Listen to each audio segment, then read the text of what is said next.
Hello, everyone, and welcome to this week's episode of the Rogue Deck Chronicles. We have a fun and very packed episode for y'all today. We're going to go through the Ascended Heroes set, or at least what we think will be in the Ascended Heroes set, since it hasn't really been officially released, but we have an idea what is going to be in there. So we'll talk about that. We'll talk about our Rogue Deck of the week. And we have a little fun treat at the very end of the episode. So stay tuned. You'll see how this really affects me specifically. But yeah, I'm Dean. And once again, I'm not alone. I have Devin with me. How are you doing, Devin? I'm doing well. Just a fun little weekend. Just I saw all the cards coming out that we're going to be talking about. We were talking, and it's like, let's talk about it now. Some of the cards we saw are very interesting, some flashy, some under the radar. So I'm excited to go through this set, especially because this is a set that's not going to have a pre-release. It's going to be released throughout the entire year, so this set is going to be very interesting. So it'll be a really good way to kind of play in your 2026 for sure. Yeah, and just a couple weeks ago, there was a special championship in Aichi, Japan, where part of these cards were legal. So we'll talk about that. And honestly, with that, I will say this set didn't really have a big impact based on the top 32 results. But like you said, going through the set, at least some of the cards, there are some cards that have a lot of potential. Not necessarily going to say they're going to be meta-defining or game-changing, but like I've already got ideas for decks to build around some of these cards. So with all that being said, hey Devin, are you ready to go through this set? Yeah, absolutely. So let's talk about what the set is first before we go into the cards, right? So next year, 2026, is an anniversary year for Pokemon. It's the 30th anniversary of Pokemon. And if anyone remembers the 25-year anniversary and then the 20-year anniversary, this set is going to come out with some gigantic promos and blisters and tins and ETBs and everything like that. So when we talk about getting access to these cards, first and foremost, like we said, no pre-releases. This set will come over to us at the last week of January, and we'll see product get released throughout the entire year of 2026. So it's going to be a premium cost because they're not going to be traditional booster packs. They're going to be blisters minimum, all the way up to ETBs plus. So this might be a set where buying singles might be your best friend. Just going to straight up put it out there. This is not going to be a set where you can probably find product at a fairly reasonable cost. Oh yeah, you can't even do that now with the traditional sets. At least from my experience, I haven't bought an actual like ETB or booster box in so long. But you never know, maybe the prices will go down. But honestly, I think, like you said, this is going to come at a premium.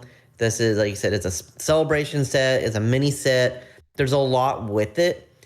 There's also certain cards that are kind of going to have its own tax, per se. And we'll talk about some of those cards in the set release. But yeah, just be aware, as we said, no pre-release. I know at my local league, we asked like, hey, when can we sign up for a pre-release? We're like, oh no, there isn't one. This is a special set. So we're educating our people about that. Because a lot of people are newer to the game. This game is growing at such a fast rate. We just have to remind people once in a while, like these mini sets don't have these in-store tournaments. But maybe you're fortunate enough where your store will get a lot of this product and they may host their own. So if they do, that's awesome. I would go to something like that in a heartbeat. Unfortunately, I'm not in an area where they have that. So, but food for thought. So with that, this Ascended Hero set, it's actually a combination of two sets. It's the Mega Dream EX, which is already legal and out in Japan. And then there's a Start of 100 set, which Japan won't get until the new year as well. So we'll start with Mega Dream since more people are familiar with these cards. Japan has been playing with these for the last month or so. But yeah, like we'll go through each of the typings like we normally do. We'll talk about some cards that just stand out to us. We're not going to go through every single card. If you want to look at the set, there are websites out there that has the translations. We use PokeBeach. I know there's Pokemon Proxies is a good website as well. So just go on the internet, type in Mega Dream translations, and you'll be able to find what these cards are, just in case we skip over something that you're actually hype about. Yeah, and another piece to this set that we want to talk about before we go into the cards is this is a largely reprinted set. So this set is going to have about 700, 750 cards total, and only 120 of them are brand new. So Dean was pointing out some of the very important cards that we believe are reprinted. One of them was Fezandipiti EX because of cost. Mm-hmm. Or basically, like if you're going through the list is so exhaustive and so long. If a card is an established archetype of some form, there's a good chance that the major card piece has been reprinted. I think the only exception to that rule, believe it or not, is Gardevoir. Gardevoir is not reprinted in the set, but the Mega Gardevoir is reprinted in the set. So there's a lot of pieces here where if you're looking for a card just because you haven't been able to pull it or a product hasn't been printed in a little bit, this may be an opportunity for you to get another chance of pulling a card or getting a card at a cheaper cost. I think most of the reprint portion of this set is going to drive the prices on the market down, which I think this is going to be a good single set because some of the more expensive singles cards are going to be more reasonable now. Mm-hmm. Yeah, I was going through. I'm like, oh man, Fezandipiti is finally getting reprinted. Like, I don't have to worry about only having my 2 copies and making sure I know where they're at all times. So I'm hoping that they will help drop the prices too. Again, it's all speculation. We're not really experts on the collector's market or the singles market. So don't take our word for as solid information. We're just guessing here, especially since we're talking about this set way out in advance. But with that, any other things about the set before we dive into the cards, Devin? I think we got all the housekeeping done. Let's just jump into these new cards. Yeah. So again, we're going to start with the Mega Dream. These cards have been out in Japan, as we mentioned before already. And I kind of want to start with the first couple cards in Mega Dream that print, according to the website here. And it's the Wurmple line. Yeah, Again, it's an interesting choice that you picked that because Wurmple in its evolutions have always had fun cards in the TCG. I think the fun piece of it is always the middle stage with the Silcoon and Cascoon, and we see that mhm. with the Silcoon for sure. That it has Oh the yeah, that's what caught my eye was the Silcoon with that ability. Um, Cascading Cocoons. We'll see if that's actually the proper translation. But it says when you play this card to evolve one of your Pokemon during your turn, you may use the ability. Search your deck for a Cascoon or Silcoon and put it directly onto your bench. And then they both evolve to Beautyfly and to Dustox, respectively. And they both have decent attacks. For Beautify for a single grass energy with energy straw 80 times your energy reveals your hand. Attack does 80 damage times number of energy. And then with Dustox, has the Rustling Wind ability. Once your turn, you flip a coin. If heads, remove 1 energy attached to your opponent's active Pokemon to their hand. And then it has the Twilight Poison attack for 100 damage, and your opponent's active is now poisoned and asleep. I honestly thought this for a good grass GLC just because it has the acceleration because you can play another Cascoon along with that Silcoon and get your board set up to either go Beautifly or Dustox, depending on the direction and your opponent that you're doing in a GLC match. You're not I'm really just assuming you're using. stuck doing something. Well, in GLC, it wouldn't make sense because they evolve from the same base. Yeah, so you actually can play both Pokemon in this grass GLC deck and not be stuck. I think that's really important. Gotcha. Okay, I see what you're saying there. Yeah, I Yeah, mean, because you play the Wurmple, evolve Silicone, get the Cascoon out, and then you can have Beautifly and Dustox without worrying about the Wurmple evolution. gotcha. Okay, now I see because it's putting on your bench 19 hand. Okay, that makes sense.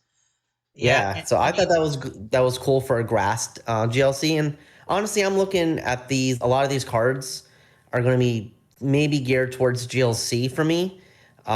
Again, I didn't think anything was like super like stand outish for standard format, but that's the beauty of having all these different types of formats in the Pokemon trading card game is that you can see what cards will be good for a certain like for certain weeks or for a certain format. You're not just boxed into one format only. yeah, no, I get you on that.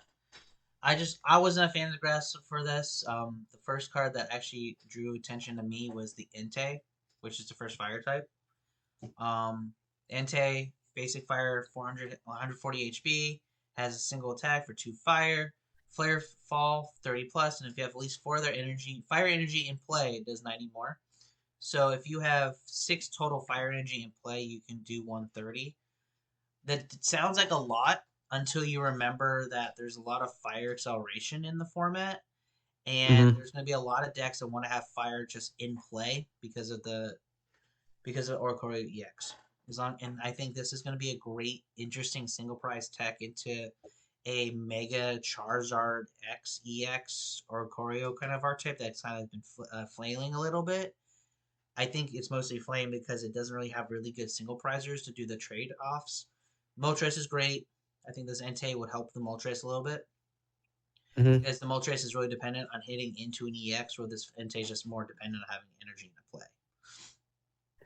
Yeah, and you can power this up in one turn with the Oricorio because all Oricorio requires is having a Mega Evolution on board. So as long as you evolve to whatever Fire Mega Evolution you want, whether it be Charizard X, Charizard Y, which we'll talk about in a little bit, or even just Mega Camera Up, Mm. um, you can power this up in one turn, and then, like you said, we can do 130, which, yes, is not a lot, but think about what's popular deck right now. Goldango, weak to fire. You can one-shot Goldango out of the blue, and they can't do anything about it. Mm-hmm. So for me, the next card I kind of want to talk about is one of the new Megas, and it's Mega Frostlass EX. Um, Fun fact, the Snow Run in this set is actually the highest placing Mega Dream EX card from the Aichi Japan Champions League. It was in the top 16. It was the highest placing Mega Dream card. There weren't really a lot of Mega Dream cards in the top 32, but this was in one of the Grimmsnarl decks that did really well. Um, just to briefly mention, it is a 70 HP Snow Run, so it no longer gets one shot by Dragapult with Phantom Dive. Mm-hmm. So at least you can survive or make them use the Hulucha to knock out your Snow Runs. So there's that to mention. But with the Mega, I actually kind of like this. With the so it's stage one, it has 310 HP. Yeah. And my screen just okay. Yeah, so it's a stage And one Mega EX, 310 HP, so it gives out 3 prizes. And the reason why everyone's talking about it is the first attack. It's called Rebellion. Probably going to get a different translation to English. And it's for a single water mhm. energy. It's 50 times, and then this attack is 50 times the amount of cards in your opponent's hand. This is a really good counter to the big hand size decks we've been seeing. We've been talking about Alakazam, Golden Go. Honestly, if your opponent has a full hand of 6 to 7 cards, you're one-shotting pretty much everything in format anyway. So it's a Mhm. really good multiplier for a really common strategy in the game because a lot of people want to have big hand sizes because of the resources. Again, the whole idea of deck thinning is deck winning. This card definitely punishes that philosophy. And I'm actually also thinking, may not be the smartest idea, but playing like a 1/1 line of this in the Alakazam deck offers a different type coverage for the Alakazam card. Also offers some tankiness to it since it is 310 HP. It's very hard to one-shot it. And then you can just play for, Professor Turo scenario, get it off your bench as a liability once it gets really damaged, and then go back with the Alakazam. And you can play this with Luminous Energy. You don't have to play the Water Energy to attack with it. Luminous will count for the Water Energy, and then you can also use it for Psychic if you need it in the Alakazam deck as well.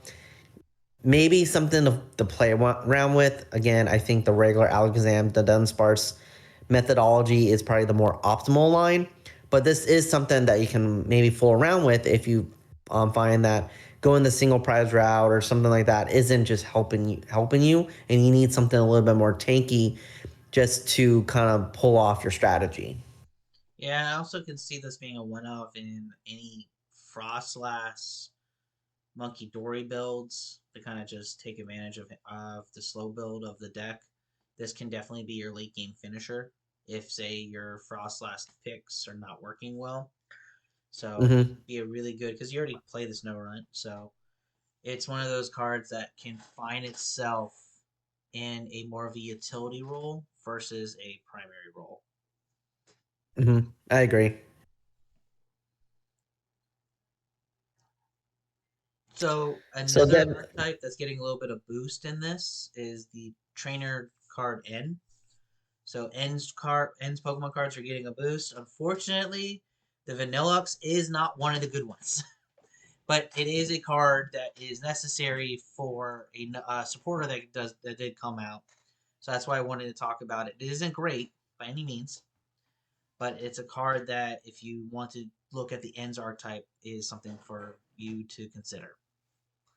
I don't know. I kind of like the first attack on there where you double the damage counters on all your opponent's Pokemon. I can see that being played in a spread deck. Mm-hmm. Actually reminds me of the Psychic GLC deck that he actually gave me with the Lunar Pain with the Lunala, where you spread and then all of a sudden you can double all the damage counters on there. Yeah, is it going to be hard to set up? Yeah, you're stage 2. You need 2 energy on there, so maybe pair it off with like a Baxcalibur or something. Um, but that is something to consider. Or maybe you can put this in a water deck for GLC.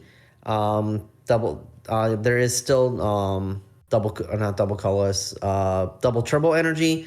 Powered this up, and then if you're playing like some sort of water spread, this can fit perfectly in that deck as well. Yeah, absolutely. It's still an ignition energy target. If you rare candy into an ignition, that can be your end game sweep kind of mechanism in certain archetypes. It Mm-hmm. being water, obviously, I'm thinking of Frostlass, Monkey Dory. You just spread damage, you kind of just put the board to where you want to do the sweep at the right time. So it definitely has a possibility. I'm just saying it isn't. It isn't a card that the end trainer card deck needs, but it can Oh no. definitely be a part of a different archetype in the future. No, it is mainly there for 2 cards, Mm-hmm. just so you can do this weird shenanigan play, and we'll talk about that once we get to those cards. Yeah. So moving along, I'm trying to look at any more water Pokemon. Um, I think that's really it for water. So going to the electric types. There is another new Mega, so Mega Electros EX. Yes. Um, so there is a lot of lightning support with Mega Dream EX, and we'll talk about some more of those cards. But this is the first one. So stage 2, 350 HP. Has 2 attacks. The first attack for 2 lightning energy is Split Bomb. This attack does 60 damage to 2 of your opponent's Pokemon. Um, so you can go after those pesky Charmanders or Snowrunts or anything with 60 HP. Or if you're just trying to close off some KOs, this is perfect. Get multiple prizes in one turn. And then for 3 lightning energy, Disaster Shock, we'll see if that translates sticks. 190 damage, but you have to discard 2 lightning energy from the Pokemon. Again, not really end of the You don't have to. It's a May. like. It's a May. You may Is it May? Oh, so paralyzed. okay. Oh, if you do, your active Pokemon's paralyzed. Yeah, yeah. So if you're May. looking to slow down your opponent, option. But other than that, I think the first attack is really what this is going to be good for, especially playing with the electric with Dynamotor. Just playing a one of this card can help you maybe set up some knockouts towards the end that your opponent may not be ready for. Yeah, and the only reason why everyone's talking about this card is because of what it evolves from is the electric. It is one of, like you said, that you can throw into your energy kind of electric and acceleration deck, where once electric's kind of done its job, you evolve it, and then you can finish off with a big beefy 3 prizer, or you can use, like you said, to finish to clean up some KOs for some prizes late game. If it didn't have Dynamotor in its evolutionary line, I think it would be a significantly worse of a card. Oh yeah, we probably wouldn't be talking about it. So I think one of the next cards we can talk about is something that you were telling me. We were planning out some decks, and you told me to hold off because of this certain card in particular. Yes. So you want to talk about one of the next cards, Devin? Yeah, and it's a card that, if you would look at the current archetype right now, in terms of Phantasmal Flames format, you'd be like, oh, the Rotom EX helps make Rotom deck work. Well, the reason why we have not touched the Rotom deck on the channel is because I knew this card was coming. It's another Rotom. It's a Psychic type Rotom. It's 60 HP. It has 2 attacks. It has one. The first one is called Roto Call for a single colorless. Search your deck for as many Pokemon with Rotom in their name and place them onto your bench. So this helps with your consistency of Rotom tools or Rotom toolbox, however you want to call the archetype. And then it has the same attack as all the other Rotoms of Gadget Show. 30 times. It says 30 times for each Pokemon tool attached to all your Pokemon. So it's one of those situations where I think this one's Gadget Show. I think is translated to all your Rotom Pokemon, just not all of your Pokemon. But either way, it's in the Rotom box deck, and it just brings more consistency. So instead of relying on a Precious Trolley or something like that, you can just run 2 or 3 of these in your deck lists and make this the one that's the most popular. Because it's Rotom, not Mo Rotom, not Wash Rotom, not anything like that. So you can run 3 of these to be your lead. And then just set up the board the way you want it to be for the rest of the game. And it brings another typing as weakness, because you're now adding a psychic attacker to the deck. Exactly. And one thing I like about this as well is that the attacks are colorless.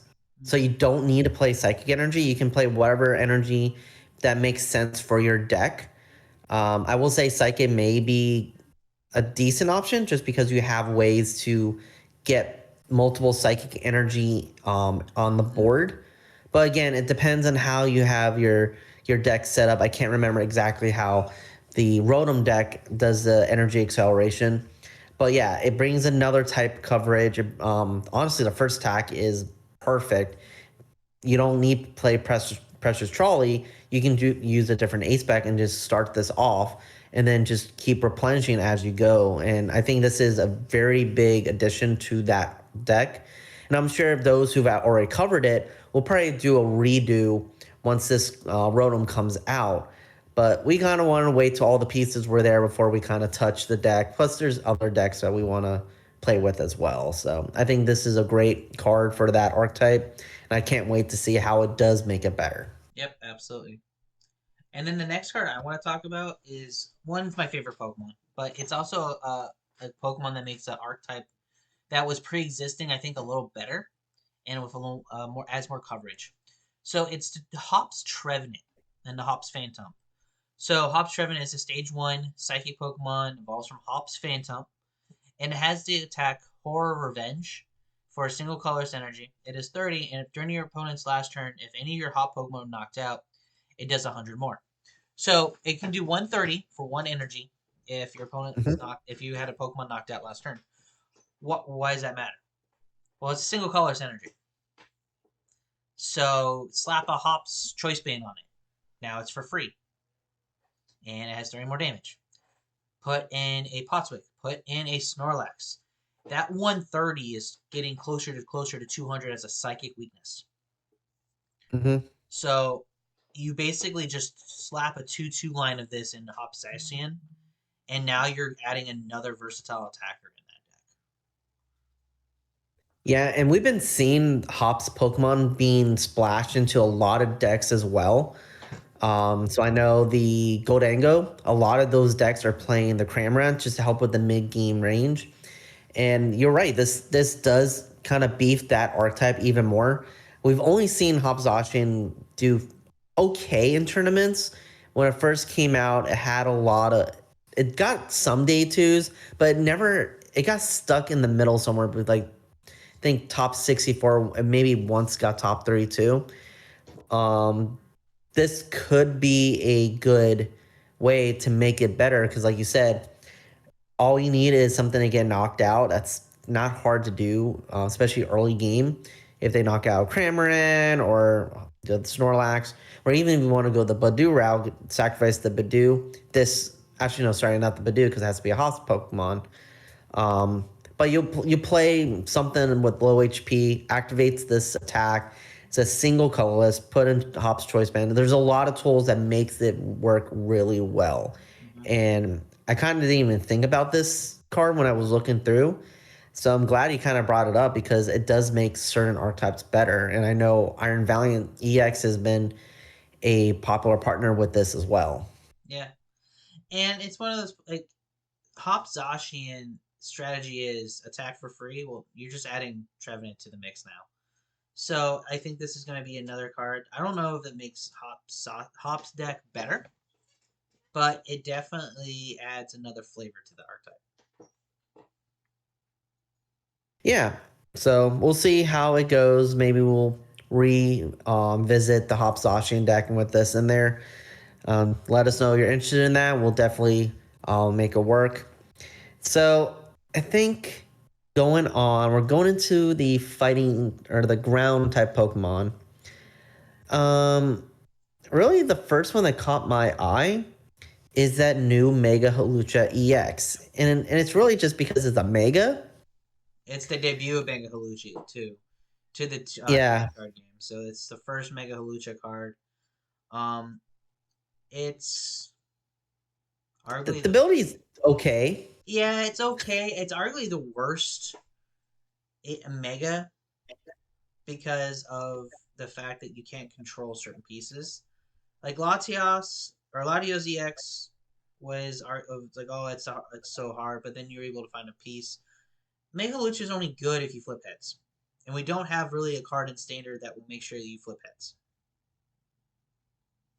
Yeah, and also if it's damage counters, it goes through the ability. If it's poison, even if you flip heads, you're going to get knocked out because of the poison. There's a lot of workaround with the ability, but if you can get the ability to work, it is definitely it's a really good ability if it works. Like you're preventing 3 prizes, you can penny that thing up and put it back down. But yeah, it's just there's a lot of workarounds, and I'm sure people will find ways to take advantage of that situation. Yeah, and But as just an attack, I'll say for record, the ability is called Strong Body. When this Pokemon is knocked out by damage from an attack, flip a coin. If heads, the Pokemon's not knocked out and has 10 HP remaining. So that is what the ability we are talking about, where there is a lot of workarounds to this as well, like Dean said. but I will say it's not like the other like sturdy ability where it has to be full HP. Even if it has 10 HP and it gets knocked out, the ability procs. So you can still flip the coin as long as it's done, as long as it's damage. It will you can do the ability no matter what. But like Alakazam's attack where it just damage counters, it goes through. So that's something just to keep in mind when you when you declare your attack, which one you're doing, especially against this Pokemon. Yep. And then it has an attack for double fighting colorist, somersault dive, does 120. If there's stadium in play, it does 140 more. So if there's a stadium, you do 260 and you discard the stadium. So that's not awful, especially when you're discarding your opponent's stadium. It gives Yeah. me a lot of Primal Groudon vibes because it really wanted a stadium as well. But Primal Groudon was only giving up 2 prizes. It was a little tankier and had a better kind of a combination play. So if this was not a 3 prizer, I would say this is definitely playable. But as a 3 prizer, it's too much of a liability. Yeah, like even though with Premium Power Pro and there are a lot of the fighting ground type cards out there, again, it's too much of a liability, especially only being 250 HP. Granted, you can put a Bravery Charm on there, and there's other ways to buff up the HP, but again, I think on compared for the other megas, this is more on the weaker side. Oh, for sure. The next card I want to talk about is a card that, again, is making an archetype better, or maybe making archetype feasible now. And this is the Team Rocket Honchkrow. So Team Rocket Honchkrow evolves from Team Rocket's Murkrow that was released in the Journey Together set, I believe. And it has the attack for double colorless Rocket Feathers. It does 60 times, and you discard any number of supporters with Team Rocket in their name. And it does the attack does 60 times the amount of discarded supporters this way. So this sounds like it's you're going to run out of cards, you're going to run out of damage, you're going to run out of that cap. But you have to remember there's a card in the format that wants to have supporters with Team Rocket in their name in the discard pile, which is the Team Rocket's Porygon Z. So once you dump all those supporters with 1 or 2 Honchkrows, you can come up with the Porygon Z, and it does 20 times the amount of Rocket supporters in the discard pile. So it's very, very similar to the synergy that Mega Abomasnow has with Kyogre, where Abomasnow dumps the water and Kyogre will bring the water back into the deck. It's that kind of synergistic piece that makes the card viable. Now, I'm not saying it's going to be great by any means. Oh, but no. it definitely makes it viable, especially because you're hitting for a Darkness weakness, which is relevant in the current format. And it's one of those cards where I think this is low enough to the ground where you could probably make this archetype work. And like worst case scenario, if you're worried about like, oh man, I'm giving up all my supporters, Pal Pad is a thing. So you can just Pal Pad like the 1 or 2, like the 2 that you just need, leave everything else in there. Use the trainer card to get it out, use it, and then like discard some more. So there is some recycling to this deck. Is it the best? No, but I feel like it does kind of help Porygon Z out a lot.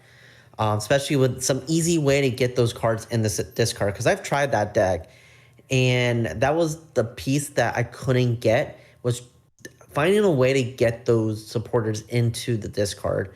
And this is a perfect answer to that. Yep, absolutely. And, I mean, there's nothing saying that you can't run Professor Research in the deck to kind of help put Pokemon into the card or into the discard for Porygon Z. But if you can do damage at a 60 times multiplier, you're discarding 4 cards and doing 240, which is not a bad cost. No, not at all. So. It was a good trade-off. And if you want to think of the GLC route as well, I think this will be a pretty good one, like obviously 1-1 for the Dark GLC, because you can just put a lot of those supporters in there. And really, you just need this card 2, 3 to knock out any of the Pokemon in the GLC format. And then there's a lot of other dark Pokemon as well that you can just kind of build its own archetype with it too. So I think, yeah, Standard has a way to make this work. GLC has a way to make this work. So Honchkrow is just, it's a good addition to both sides. Yeah, absolutely. So the next card I want to talk about gave me some nostalgia a little bit, and it's the Galarian Obstagoon. So if you're not familiar with Galarian Obstagoon, it is a stage 2 dark type Pokemon, and it's really the first attack that grabbed my attention, and it's for a dark colorless Scar Shot, 70 times damage. This damage does 70 damage. The attack does 70 damage times the number of damage counters on your opponent's active Pokemon. And this reminds me a lot like Lycanroc. That was Devin's pet deck for a while. I played it. I've been playing that in my league too. You can play spiky energy with this to help get that energy or get the damage counters on there as well. It just reminded me of that deck so much. I'm like, oh, here's another way of doing the same strategy. Granted, it is a stage 2, so harder to set up, but honestly, 70 times, even if you have 4 damage counters on your opponent's active, you're doing 280 damage, and it's not really a lot of effort to do that too. Yeah, it's running darkness energy, so it's Monkey Dory viable. It's a darkness deck, which means Risky Ruins is always a good one. So there's ways to get damage counters onto your opponent's active. Um, the deck idea and archetype makes perfect sense if Battle Cage is in the format, because then you're just monkey dooring onto the active, which is ideally where you want the damage to be anyway. So if someone Mm-hmm. goes, "Oh, I'm gonna Battle Cage your monkey dory," cool, GG's, because I'm just gonna put it where I wanted to put it. Like it's not eliminating what most Battle Cage counters want you to do.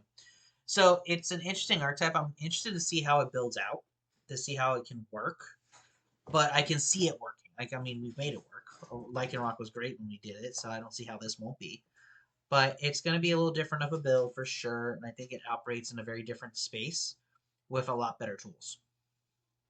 Yeah, because you have the punk helmet, ways to kind of protect it a little bit. So we'll definitely experiment and see how we can make this work. But yeah, it just reminded me of Lycanroc so much. I think a little more complicated version of Lycanroc, but I'm sure we can find something to make this work, and we can probably do a video on this in the future as well. Yeah, absolutely. And then the next card I'll talk about. This is not me trying to brag on this card by any means. It's the Mega Scrafty EX. So it's a stage 1 Darkness Mega EX for 330 HP. Has the ability Counter Cowl. If this Pokemon in the active spot and is damaged by an attack, you place 5 damage counters on the attacking Pokemon. That's a great ability when you're not giving up 3 prizes. And then it Yeah, has an attack for a double colorless or double darkness colorless, so 3 total energy. Outlaw Leg, it does 160 damage. Choose a random card from your opponent's hand, discard it, and then also discard the top card of your opponent's deck. That's all right, but again, you're giving up 3 prizes when it gets knocked out. So yeah. it's 2 very good pieces on a very bad card because of the amount of prizes it gives up. Yeah, and also like trying to get the 3 energy on there. There isn't really well, I wouldn't say there wasn't really a good way to accelerate it, but you have the Toxtricity. Uh-huh. But then again, you're putting damage on that Pokemon, making it easier to knock out. I just think it sounds good on paper, but in practicality, I don't think it's gonna be something that will really push the envelope of the game. I think it's just gonna be a fun deck that you can bring to like a challenge or something. But beyond that, I just can't see how it will do well in the competitive format. No, I think it's not positioned well at all, even if it being a darkness type. And then another card in the same vein, we're talking about. It sounds great on paper, but when you look at the practicality, it's not good. Is the King Gambit? It's a stage 2, 170 HP metal type Pokemon with the ability Supreme Overlord. Attacks used by this Pokemon do 30 more damage to your opponent's active for each prize card your opponent's taken. Cool, your opponent's taken 5 prizes, you're doing 150 more, but this card's only attack is Double Edge. For 2 metal, you do 180, and then you do 50 to yourself. Yeah. So you're doing 330 end of game for 2 energy on a single prizer. Yeah, that's great, but you have to be in a very, very, very bad situation for that to really be a viable attack. Yeah. Again, I kind of put this towards the GLC just because you don't need to take as many prizes for you to do that damage. Mm-hmm. Granted, you're already doing 180, so you're doing a lot of damage in a GLC realm anyway, and there's multiple ways to power this up in one turn in a metal deck. And you can also use certain cards to even negate that 50 damage, because it says 50 damage. So you can have Full Metal Lab and just other ways to just decrease the damage done to you. But again, it's if you're going to play in the standard format, you have to be very behind, and also be in a position where you can win with that attack. So I think it's time to talk about one of the cards that a lot of people have been talking about since even before this set was announced. Yeah. And I think it's time to talk about the Dragonite EX. So it is a stage 2 dragon type Pokemon with 370 HP, and it has the Sky Transport ability. Once during your turn, you may use this ability, switch your active Pokemon with one of your bench, and then for a Water Lightning, it has Riondo Glide. We'll see if that gets translated to something else in English. For 330 damage, and you have to discard 2 energy from this Pokemon. I know a lot of people were kind of hype about the ability, not so much on the attack. Granted, 330 is a lot. But to be able to switch your Pokemon with switch your active with your bench, and there's a lot of ways you can switch back to. Helps reset attacks where they say you can't attack next turn, or if you need to kind of protect something. Dragonite is actually this is a very good pivot option for your for that deck. No weakness, no resistance. However, I just think this is a support Pokemon. I don't really see you all attacking with this. Like you can, I just don't see it happening. So there's a deck in mind that I'm thinking that could work with this. It's because of its attack cost. So its attack cost is Water double Lightning. You discard 2 Lightning, you throw it in with Electric, and you can do a fun little Dragonite Mega Electros pairing because of the electric synergy. But the card that really makes Dragonite work is actually the Dragonair. So Dragonair is a stage 100 HP Pokemon with the Evolution Discovery ability. If this Pokemon has any energy attached to it, you may use this ability once during your turn. Search your deck for an Evolution Pokemon, reveal it, put it in your hand, shuffle your deck. So if you have a couple of Dragonairs of energy, you can just start cherry picking your cards and really start getting your board state set up that way. And again, with the electric and Dynamo ability, you can attach that electric energy to a Dragonair and be able to put multiple energy into play to trigger multiple Dragonairs. So you can get your Dragonites as quickly as turn 3 without having to use a rare candy. So it's a archetype that I think can work in a certain situation. I think it is a little clunky, but I think it makes sense because you have its self-search, self-acceleration Dragonair. And my only issue with the deck would be if you would pop up to the Mega Electros, is that going to be able to finish anything that the Dragonite can't? So it's going to be interesting. It'll be something I might be playing around with in the kind of the playtesting lab to see if I can get it to work. Yeah, I didn't even think of that combo, so that actually makes more sense. So I think the next card we need to talk about is the one card that a lot of people thought was probably one of the better cards, if not the best card to come out of this set. And it's the End Zekrom. Yes. So they're saying this is the missing piece for the End Zoroark deck. It is a basic 130 dragon type Pokemon with 2 attacks. For triple colorless, you have it's Shred, legit called Shred, 70 damage, and the attack's damage isn't affected by any effects on your opponent's active Pokemon. And then for a Fire, Lightning colorless, Rampaging Thunder, straight 250 damage, and then Pokemon can't attack their next turn. So obviously you're not attacking with this Pokemon. You're using it as a partner for Zoroark, so Zoroark can attack with it. And it is the answer to Cornerstone, as we saw from I believe what Las Vegas Regional. This is the answer that trainer was looking for, and now all your Zoroark fans, you have it. You can beat the Absol box now.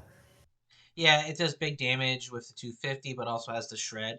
And you're not using 3 energy when you're using the Zoroark. You're only using 2 energy for that, so it's a much more viable attack. I think both attacks are useful, but everyone's looking at the 250. I think the shred for 70 is a very important number, especially like you said, with all the wall decks out there. It's one of those situations where you can just go through anything and you're just doing a solid 70 that you can rely on.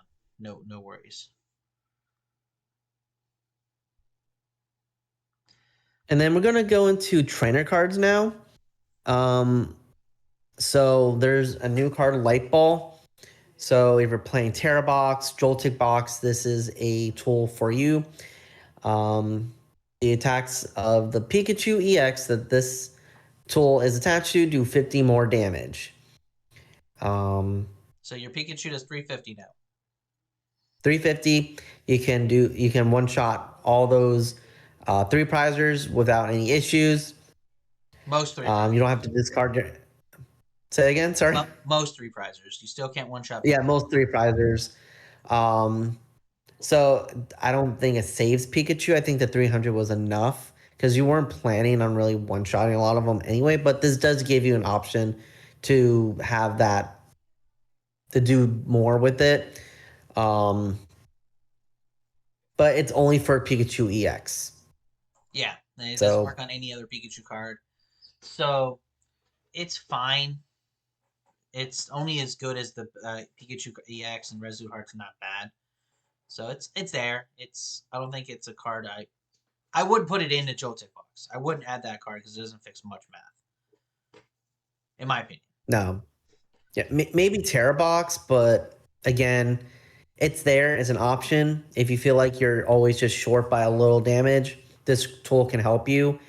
And it's not going to be your ace spec because you may not want to play max belt. So Light Ball is an option. First supporter I want to talk about. I think in this set there are 2 main supporters that they've introduced, and the first one is Canary, everyone's favorite streamer. So you must discard a card in order to play this card.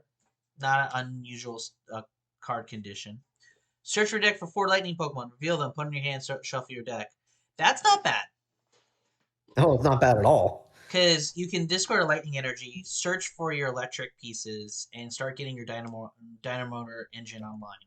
You can throw this into an electric EX kind of box because yes, we are losing Miraidon in the not so distant future.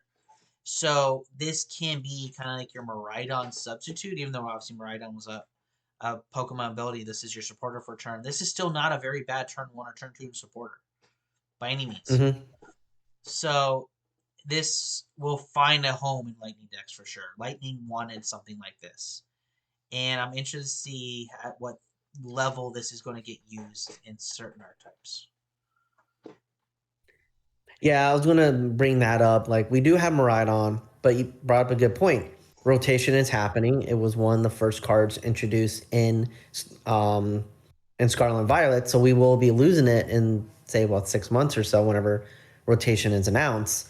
And this is a way to where you can still do that strategy, especially turn 1. Like, yeah, you can use Lily's Determination. You can Iono.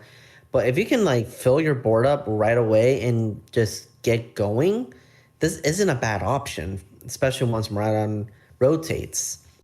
So, and with this, it grabs just lightning Pokemon. Doesn't specify basics. So if you need those evolutions, you can grab those as well. So it's a little bit more utility as well compared to Miraidon, where it's just grabbing basic lightning Pokemon. So I think there's a lot of synergy there, and I'm excited to see how this card really kind of introduces itself in the format. This card can make a very good add to the Iono's archetype with Iono Belly Boat, Iono Electrode, all of them, because you can just search for your board very quickly with that deck. Oh yeah, the Iono, pairing Iono and Canary together. Ooh, that's gonna be a good combo. Yep. And then there's one other supporter in this portion of the set, and it's the one that everyone's kind of been like, "Oh, this card." It's a meme play of the week. It's definitely, if you pull this off, you get a high five, and you're not once you do it once, you're not going to try to do it again. And it's Athena and Concordia. It's a supporter that reads, you can only play this card if you have Ends Darmanitan, Ends Zoric EX, Ends Reshiram, Ends Zekrom, Ends Klinklang, and Ends Vanilluxe in play. So those are your 6 Pokemon. You have to have a full 6. And in order to do that, you get all for the prize of, you get to take 3 extra prizes. It's worth it if you can get that play. It can be worth it, yeah. Especially if you knock out a Mega Pokemon. You knock out one Pokemon, play this supporter, you got all your prizes in one turn. But at the same time, you're asking to have 2 stage 2s, 2 basics, and 2 stage 1s in play, and have the energy. And honestly, you need the deck space for all this. It is a meme deck. We will try this out, and we'll see if we can make this work, because that's who we are. I'm not trying this for I'm working on a meme deck for Christmas week right now, and I'm not going to touch another meme deck for months. I'll try this. We'll see if we can make this work. But yeah, if you can knock out a basic with this or a mega with this, that would be hilarious to get all your prizes at once. I mean, the dream is you get all this out, you get 2 Darkness Energy on your Enzoric, and you're doing 250 and knocking something out. So yeah. Or your Enzoric has a whole bunch of damage counters on it, and you're doing that Rampage attack, and then you're just doing a whole bunch of damage. But yeah, it's definitely the meme. It's the meme play. It's something that people are going to try to do. I don't have to pay. I'm working on a meme deck right now, and I don't know if I could work on another one anytime soon. All I'm going to say is Cloth started off as a meme deck, and look where it got me. You can pull this off. Kudos to you. And then last card of this set before we go over to the starter deck cards is Nightmine. Interesting that they put this in here, but it makes sense with so much of the reprints. It's a stadium card that says each Terra Pokemon in play, both yours and opponents, their attack cost 1 colorless more. So it's interesting. I mean, it's there to design to kind of hopefully slow down certain archetypes. We're looking at Dragapult. But I think this card's coming too late for it to matter. Yeah, and with it being a stadium, you can just bump it. 2, with the amount of energy acceleration out there, 1 extra energy on there isn't the end of the world. And even if it is, they'll just put up a non-Terra Pokemon attack with it. So again, I think like you got it. It's a little too late. I think it's trying to stop Charizard is trying to stop Dragapult, but they have tools in their arsenal to where they see this, they laugh at it, and then they just still go boom. Yeah, exactly. It's just, I think if this card was introduced earlier into the Terra format, it might have more impact. But Terra cards are definitely not happening anymore. I mean, we're completely getting away from Scarlet and Violet now, right? And with that means we're getting away from Terra. So it's just, I think it's just got introduced too late into the life cycle of Terra Pokemon. I agree. But that's everything from Mega Dream. So some options out there. A lot of reprints for sure. But we have a whole nother mini set that Japan will get that's going to be part of Ascended Heroes. So let's go into the starter 100 cards. Yep, absolutely. And the first cards I'm going to talk about, I'm going to kind of talk about as a big old group instead of individual cards. And that's with a new trainer card or trainer archetype called Erica. So obviously Erica, the gym leader, Celadon. Well, she's getting a whole bunch of cards, and we'll kind of talk about it in one big old archetype. So the first one I want to talk about is Erica's Tangela. Erica's Tangela is a basic grass 80 HP Pokemon with the ability Colorful Riot. You may use this ability once per your turn. You may search your deck for an Erica Pokemon, reveal it, put it in your hand, shuffle your deck. Awesome. And then we have 2 of the traditional Gen 1 Stage 2 Pokemon. We have Erica's Vileplume EX, Stage 2 EX Pokemon, so it's 2 prizes, 310 HP. It has the ability Envy Ascent. Once your turn, to may heal 30 damage from each of your Pokemon. Awesome. Erica has healing. Erica has a stage 2 beefy boy that can heal. It also has an attack for double grass colorless. Powder Bloom, when 60, your opponent's Pokemon is now poisoned and asleep. Cool, not great. But I think the most impactful card of this little group is Erica's Victory Bell. So Erica's Victory Bell is a stage 2 150 HP Pokemon with the attack of Mysterious Rando. It's for grass colorless. It is 40 times, and it's 40 times for each one of the Erica's Pokemon you have in play. So you can do 240 for 2 energy on a single prize attacker. In a all grass deck with Force of Vitality, so this is super easy to get online turn 2. Mm-hmm. And then you can buff up that damage with Brave Bangle, since it is a single prize Pokemon. So you can bring up that up to 270. And I'm sure there's other ways to kind of do more damage. But yeah, as honestly, 240 to 270 as a single prizer with Force Vitality is not really that hard to do. Granted, you need a lot of pieces in your deck, but with all the with bug catching set, you just have a lot of ways to get your board set up. So I think this has a lot of potential, a lot of possibility with it. It's the right Will I type. take this to a cup? Yeah, it's the right typing. It does decent amount for a single prizer. Maybe even if you put in the poison package, play some Binding Mochi, or you do Perilous Jungle to kind of increase your damage a little bit, to just so that way you're still doing something against the Megas. But again, I think this is something that will work at maybe a challenge level, or even if you get lucky at a cup. I'm not seeing a lot of people bringing this to a regional though. Oh, absolutely not. It's a good new archetype. I think it's super easy. It's low to the ground because of its typing. If it was any other type, this would not be as strong.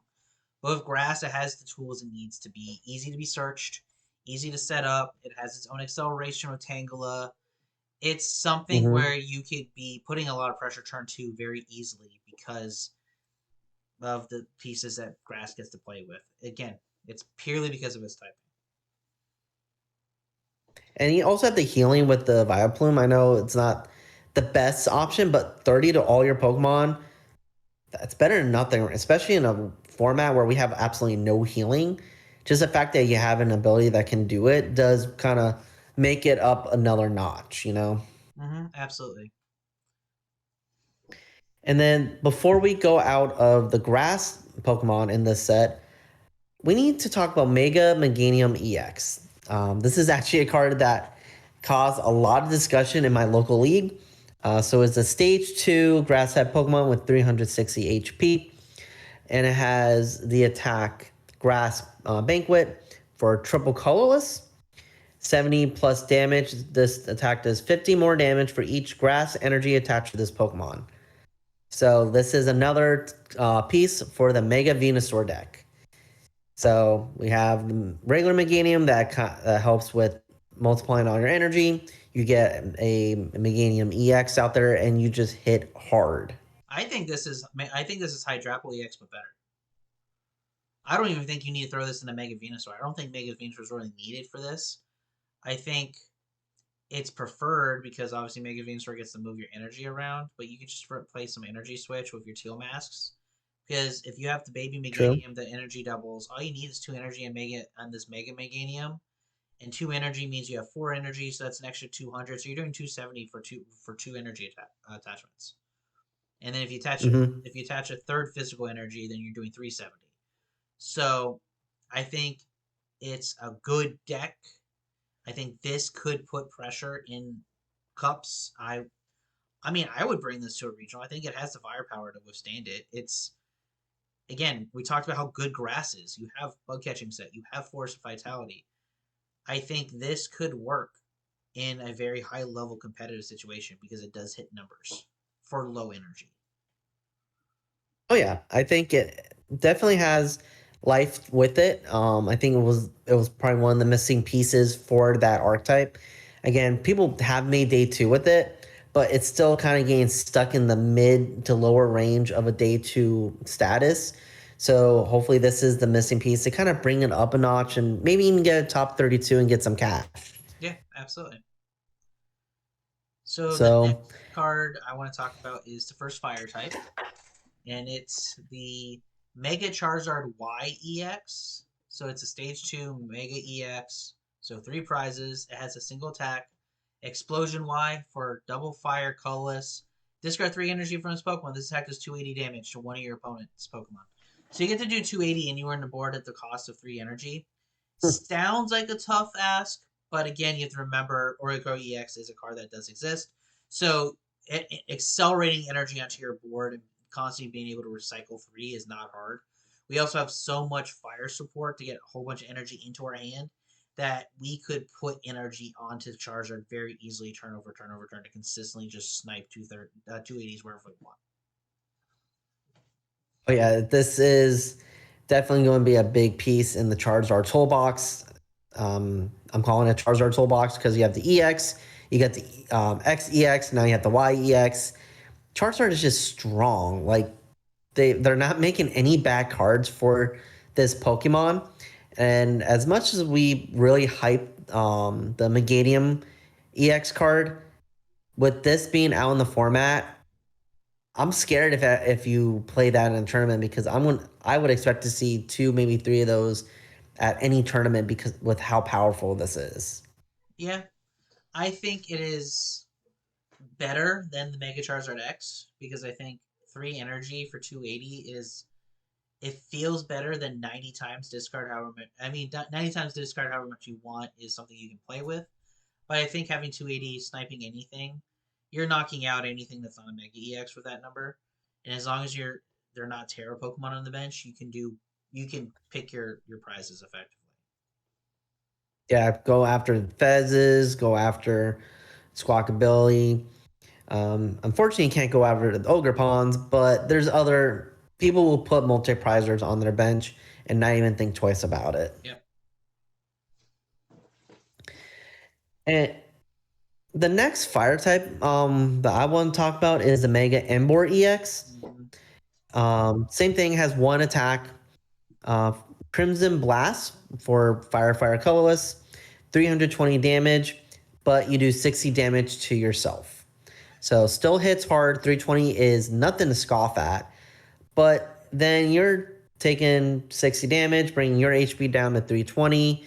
Granted, 320 is still hard to one shot, but the question is that trade-off going to be worth it?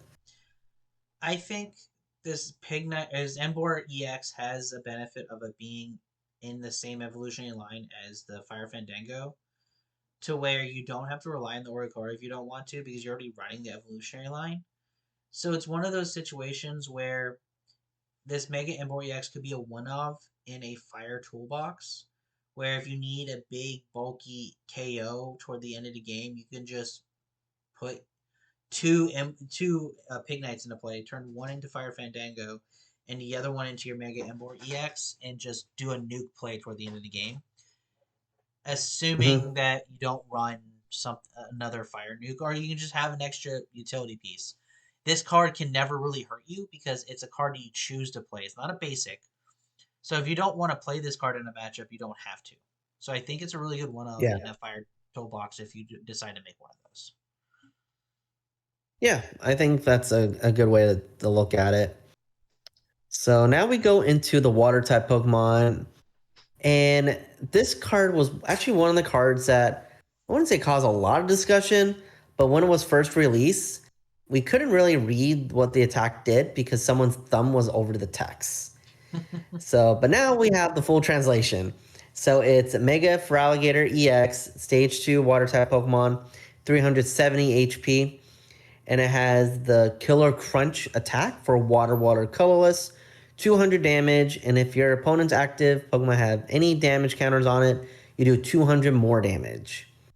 So It 400 damage. You and I had very different opinions on this as we were talking about it the other day because I think this card is has the full capability of being meta defining.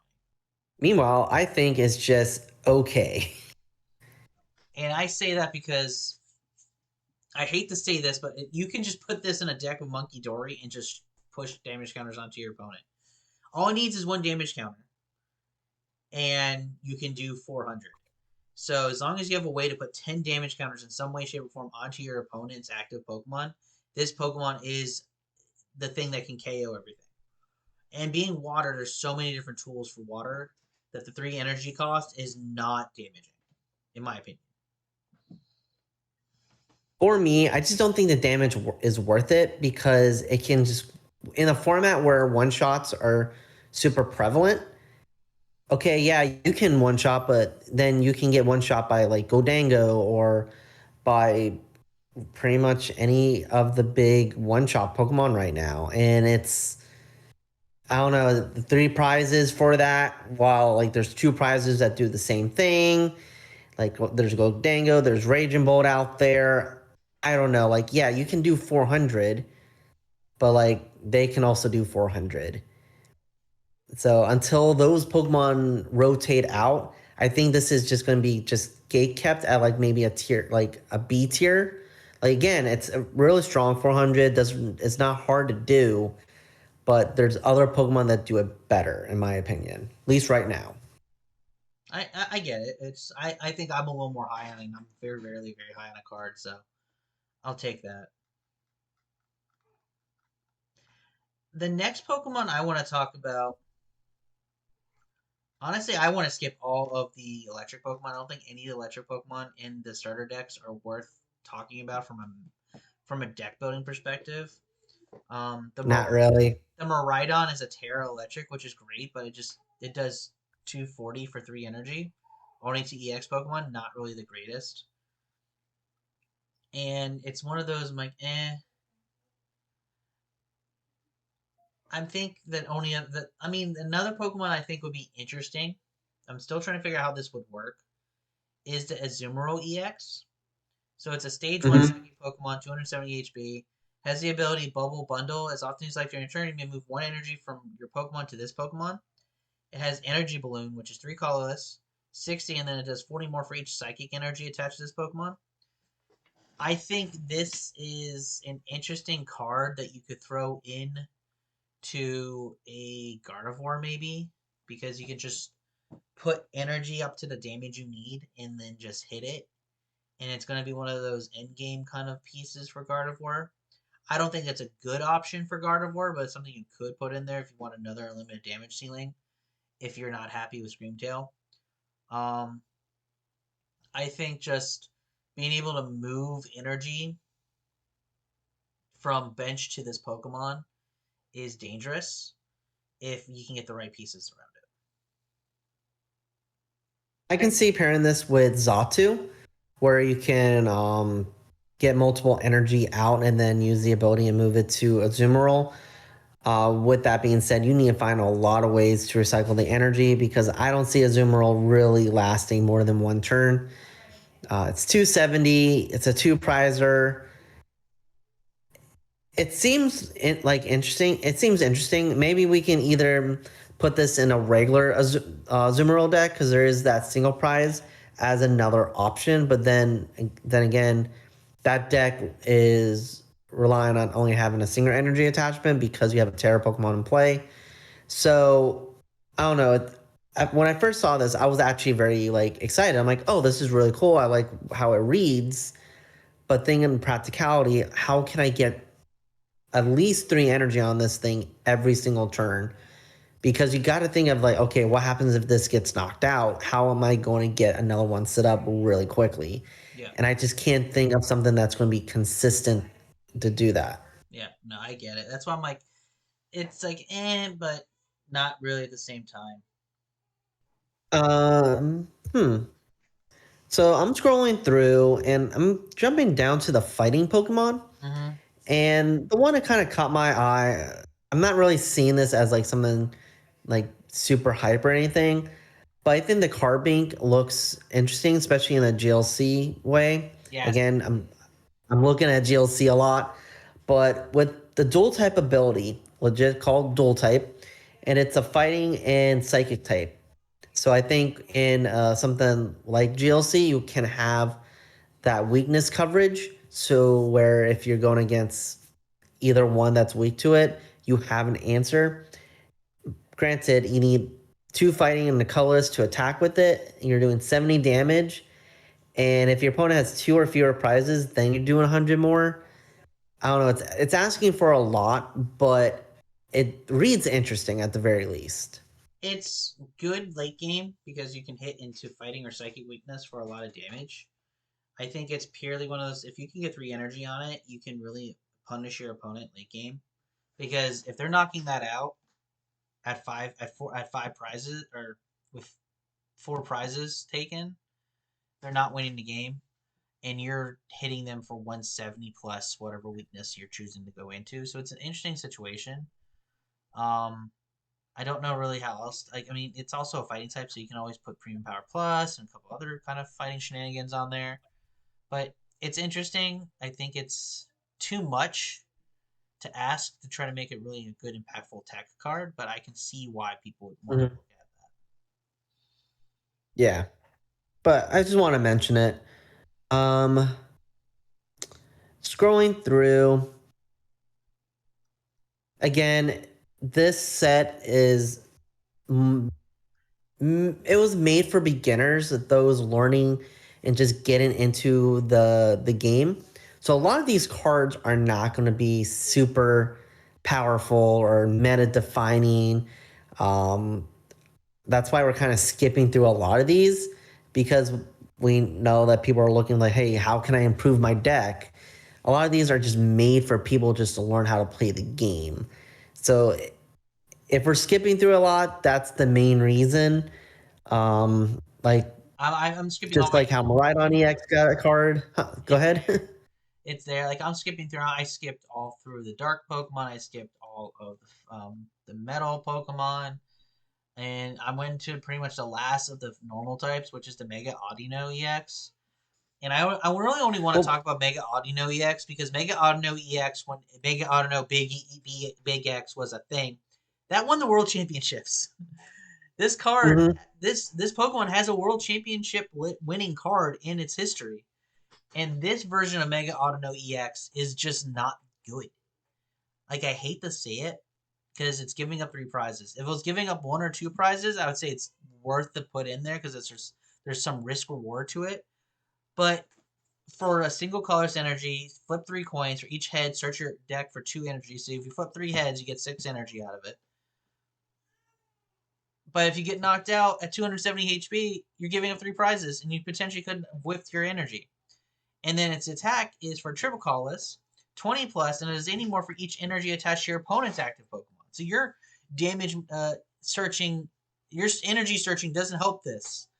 So it's kind of disappointing to see that a card like Mega Audino's kind of its successor is so bad. Yeah, I saw this. I'm like, oh, okay, it has to be good. It has that history, and I'm like, wait, the attacks makes no sense. Your opponent can play around this super easily. Like, it's just yeah, it's just all around bad. Like it, I don't know. It's very disappointing for sure. Um, I'm And sure there's a way to kind of make this work because, like, say you're going against like a grass deck with the Meganium, then yeah, you're hitting for a lot of damage. But a lot of these decks are trying to find ways to really minimize the amount of energy on their Pokemon so they can attack faster. So you're only doing 20 plus. Okay, yeah, you're doing 80 more damage for each energy. Say you're going against Charizard. That it's what 180 damage total yep, because they're only going to have 2 energy on their EX. It's not really worth it. no, it's not. And then the last 2 cards of the set that we kind of want to talk about. One is probably the most important, most impactful card of all the cards we talked about, which is Pokepad. Search your deck Oh for a yeah, Pokemon without a rule box, reveal it, put it in your hand, then shuffle your deck. This will allow you to search for anything that doesn't have a rule box and just put it into your hand. This is the new ball search. This is really really good.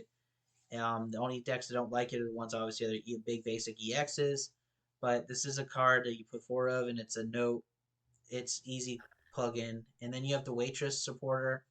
Look at the top 6 cards of your deck, choose a basic energy, attach it to one of your Pokemon shuffle your deck. It's another energy acceleration. It's in the vein of Crispin, but not as good. But it's still energy acceleration with a supporter, so it's a really good out of nowhere. If you have especially if you have a lower energy attack Pokemon, like 1 or 2 energy or less, this could help you.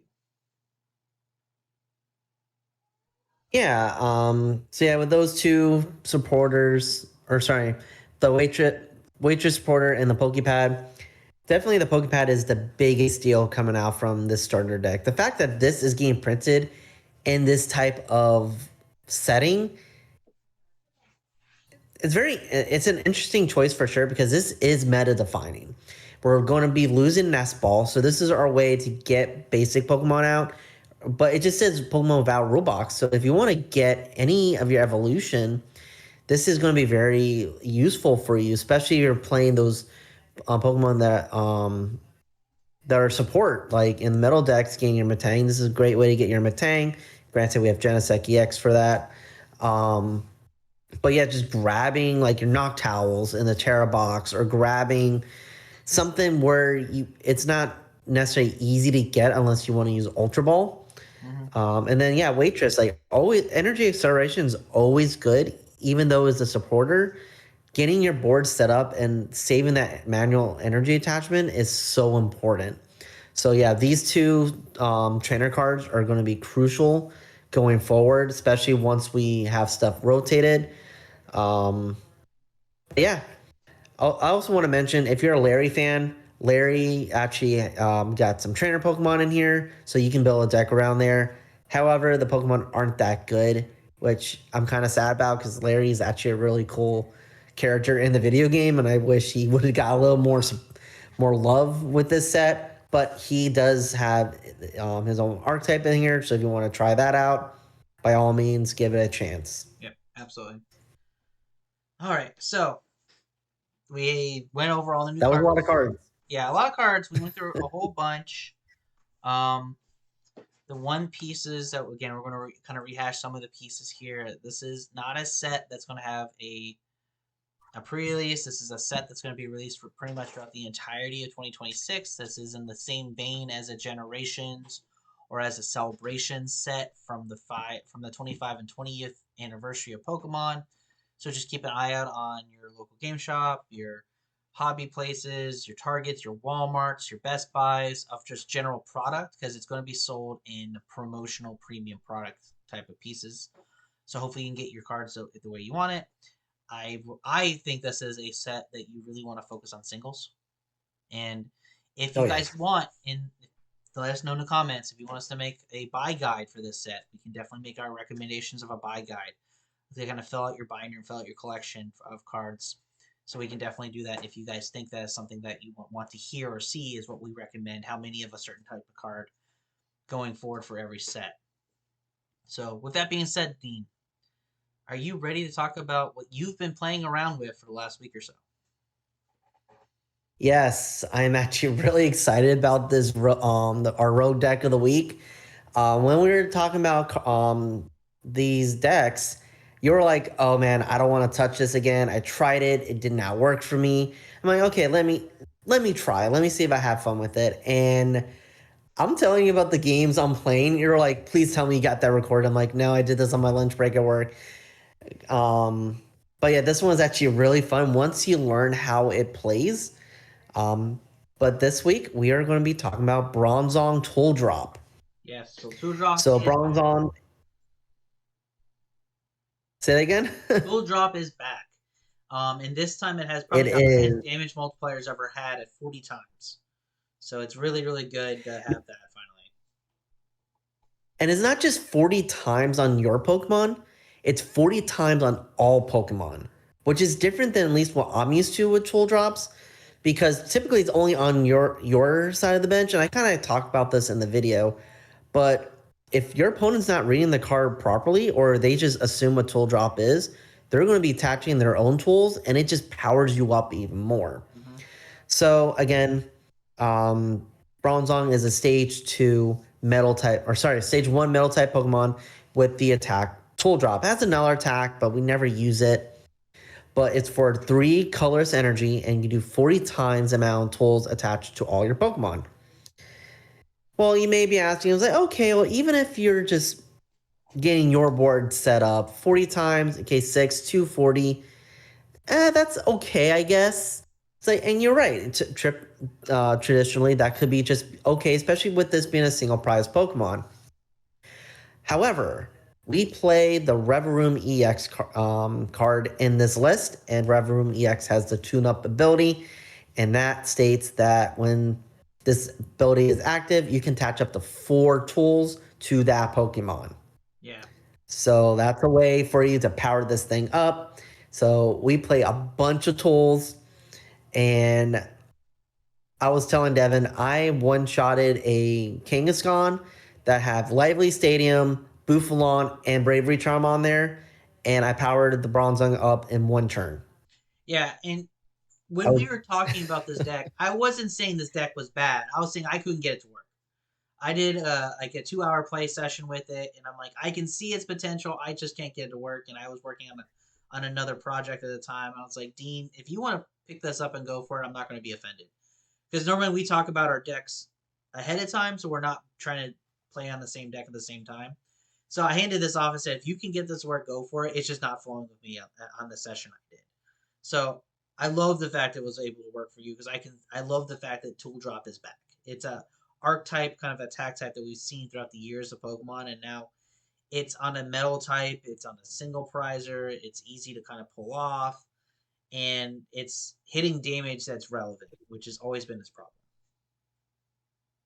Oh yeah. I will say it does play a little differently with the decks I'm used to.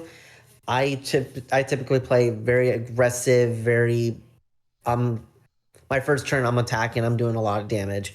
Yes, I am doing a lot of damage, but you want to play from behind because the only energy we use in this deck is 4 reversal and 4 ignition. Mm-hmm. And ignition energy discards after you do it that turn. So you don't want to go through your ignition energy unless you really have to. I try to save that towards the end game. And you really want to rely on the reversal, which means you have to play from behind. So with that, I kind of changed up a list that Devin handed me a little bit, and I put it 2 Cleffas in, just because 1, it's a low HP Pokemon, and 2, low HP Pokemon, it has free retreat, and the Grasping Draw attack is actually pretty good, especially with this list. That way you can get some draw, you can fill up your hand. So once that gets knocked out, your reversal energy goes live, and then you can just start swinging. And I've taken really big hits super easily. Ideally, you want to get multiple Bronzors in play, evolve one up, and then like attack with it. So that way they're not knowing what you're doing.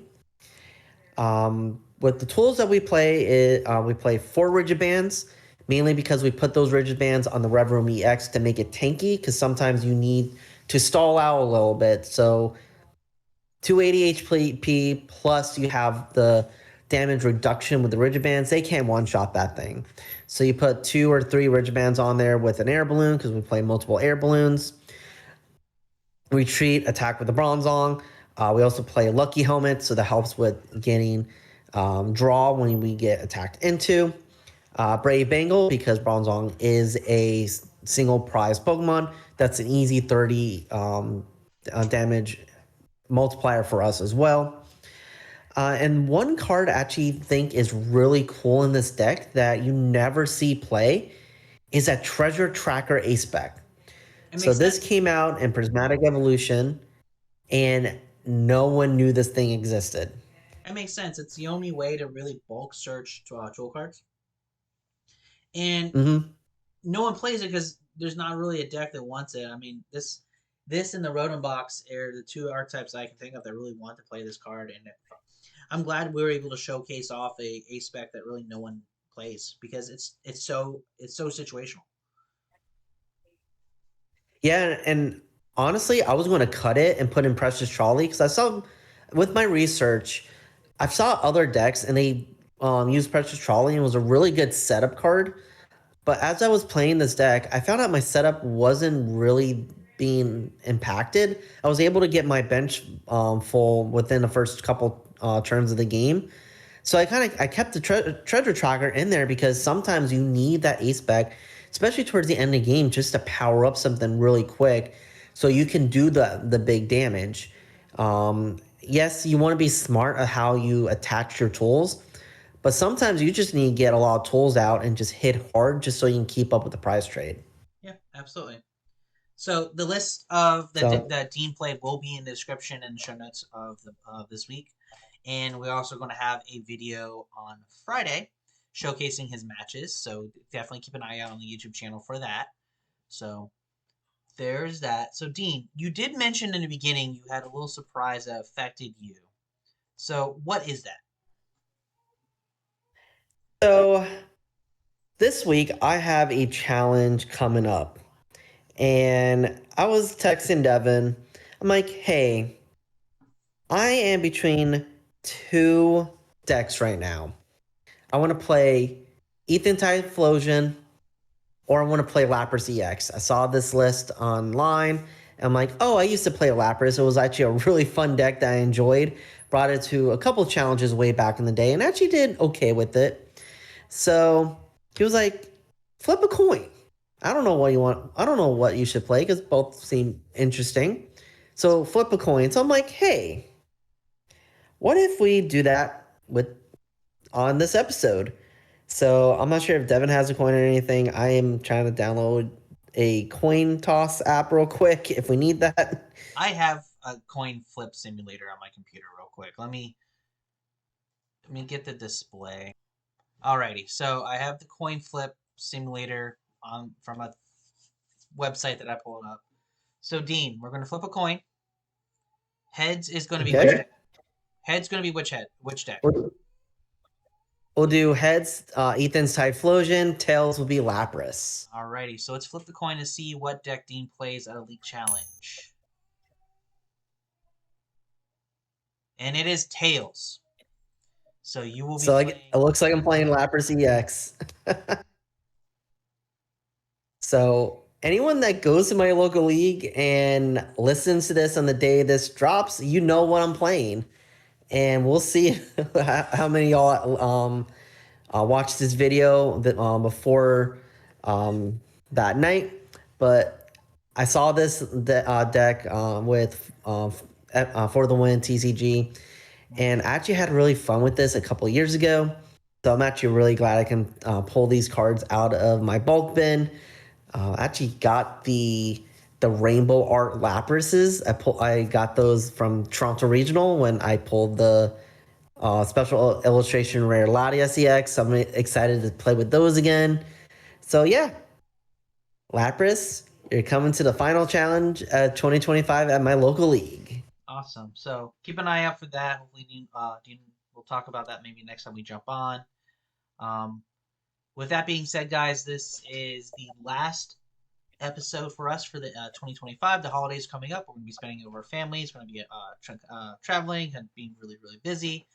So we want to just let everyone know thank you for the support through 2025. We know that we kind of just really got our legs under us this year. We've been doing a lot more, trying to produce more content for you guys. So we do want to say thank you.